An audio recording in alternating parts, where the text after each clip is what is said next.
നമ്മൾ 2 മീനും 2 ഗ്ലാസ്സൊക്കെ വരെ വീട്ടിൽ കൊണ്ടുപോയതിന് ശേഷം നമ്മൾ ആദ്യം ഇട്ടതാണ് നമ്മുടെ അതിലുള്ള ഏറ്റവും വലിയൊരു പുലിവാഹ.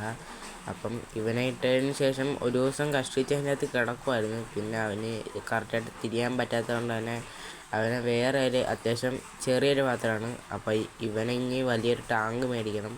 അതിൻ്റെ അകത്താട്ടാണ് നമ്മൾ ഇടാൻ പോകണം.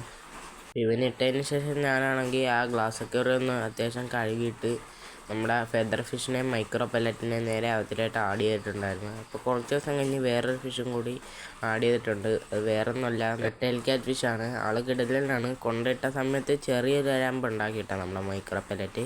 അതിൻ്റെ സൈഡിലെ ചിറകും കാര്യങ്ങളൊക്കെ കടിച്ച് ചെറുതായിട്ടൊന്ന് മുറിച്ചിട്ടുണ്ട്. അപ്പോൾ ഞാനാണെങ്കിൽ നമ്മുടെ ഫെദർ ഫിഷിനെയും നമ്മുടെ ടെയിൽ ക്യാറ്റ് ഫിഷിനെയും ഓസ്കാർ കിടക്കുന്ന ഈ ഒരു ടാങ്കുണ്ട്. അപ്പോൾ ഇതിൻ്റെ അകത്ത് വെള്ളമൊന്ന് കളഞ്ഞിട്ടാണെങ്കിൽ നമ്മളാണെങ്കിൽ ഇവനെ പിടിച്ച് അതിൻ്റെ അകത്തോട്ട് ഇട്ടിട്ടുണ്ടായിരുന്നു. എന്നിട്ട് നമ്മുടെ വലിയ ഗ്ലാസ്സൊക്കെ ഇടത്തില്ല, വെള്ളം ജസ്റ്റ് ഒന്ന് വറ്റിച്ചൊന്ന് ക്ലീൻ ചെയ്തിട്ട് ഇവന്മാരെ രണ്ടിനെയും അതിൻ്റെ അകത്തേക്ക് ഇട്ടിട്ടാണ് നമ്മുടെ ഓസ്കാറിനെയും നമ്മുടെ മൈക്രോ പെല്ലറ്റിനെയും. പിന്നെ നമ്മളാണെങ്കിൽ നമ്മുടെ ചെറിയ അക്വാറിയത്തിലോട്ടാണ് നമ്മുടെ റെഡ് ടെയിൽ ക്യാറ്റ് ഫിഷും ഫെദർ ഫിഷിനും നമ്മളാണെങ്കിൽ നമ്മുടെ ഓസ്കാർ കിടന്ന ടാങ്കിലെ വെള്ളമൊക്കെ കളഞ്ഞിട്ട് അമാരൊക്കെ ജസ്റ്റ് ഒന്ന് നോക്കിയിട്ടാണ്. അടിപൊളിയാണ്. റെഡ് ടെയിൽ ക്യാറ്റ് ഫിഷ് കൊണ്ടുവന്നതിലും അത്യാവശ്യം സൈസൊക്കെ കയറിയിട്ടുണ്ടായിരുന്നു.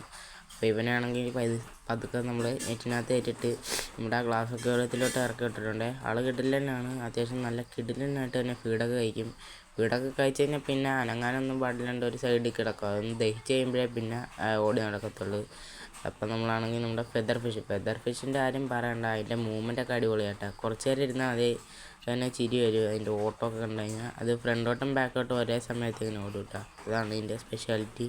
റിവേഴ്സ് വെച്ച് ഫ്രണ്ടോട്ടൊക്കെ പോകും. അതാണ് ഇവന് കൊടുക്കുന്നത് എന്നാന്ന് വെച്ചാൽ ഒരു ചെറിയൊരു പെല്ലറ്റുണ്ട്. അതിട്ട് കൊടുക്കുമ്പം കുറച്ച് കഴിയുമ്പോൾ ഒരു പൊക്കത്ത് വന്ന് ഇങ്ങനെ തിന്നും കേട്ടോ. അപ്പം നമ്മുടെ കയ്യിലുള്ള എല്ലാ മീനിൻ്റെ അടുത്തൊരു വീഡിയോ പിന്നെ വരുന്നതാണ്. അപ്പോൾ എല്ലാവരും ഇപ്പോൾ തന്നെ ചാനലൊക്കെ സബ്സ്ക്രൈബ് ചെയ്ത് വെച്ചോ.